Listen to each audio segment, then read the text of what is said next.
Pipindutin nyo lang ng isang beses. Tapos, papatayin nyo na tong remote. 1, 2, 3. I-on natin tong isang remote. 1, 2. So, naka-green na siya. Pag in-on natin tong susi, dapat magi-green to. Yun! So, mga sir, ano ba yung kailangan nyo para makapag-duplicate ng inyong Honda, mga sir? Definitely, kailangan nyo ng remote. Backup na remote. Ngayon, ang bukod dyan, ano pa yung isang requirement? Kailangan nyo nung inyong remote. Asa yung remote ko, Georgie? Okay, so ito yung ating remote. Okay, either meron kayo nung remote o meron kayo nung code. Okay, so ito, pang mabilisan to, kung meron kayong remote, kahit nawala nyo tong code, okay. Kung nawala nyo yung remote, meron kayong code, okay din. Pag bumili kayo ng duplicate na remote, meron ganito. Okay? Dito ka, Jade. Ngayon, dun sa ilalim, makikita nyo tong kulay pula na to. Halos lahat ng Honda may ganyan, basta keyless. So yan, tanggalin nyo lang tong takip. Ayan. Tapos ito, ipapasok nyo.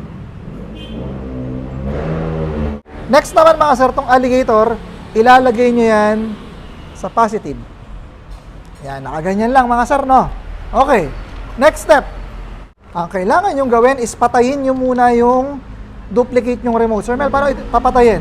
Hold nyo to, kailangan magpupula. Yan, naka-on yan. 1, 2, yan, nagpula na. Okay, ito is buhay. Okay. Ang gagawin nyo lang, baba natin to.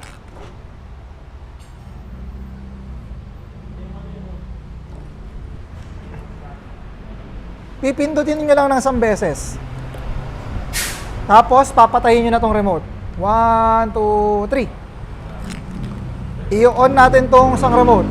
1, 2. So, naka-green na siya. Pag in-on natin tong susi, dapat magi-green to. Yun! Yun!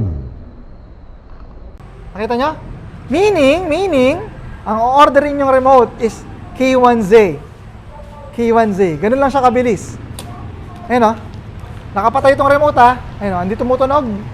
Pero ito, dapat tutunog to. Wait lang. Kailangan pala tanggalin muna itong positive na to. Nakatuto ka rito, Jade. Tanggalin ko muna. So, yan. So, ito. Magaya na. Yan. So, that's it. Mga sir, yun naman yung paano gamitin yung remote para mag-duplicate.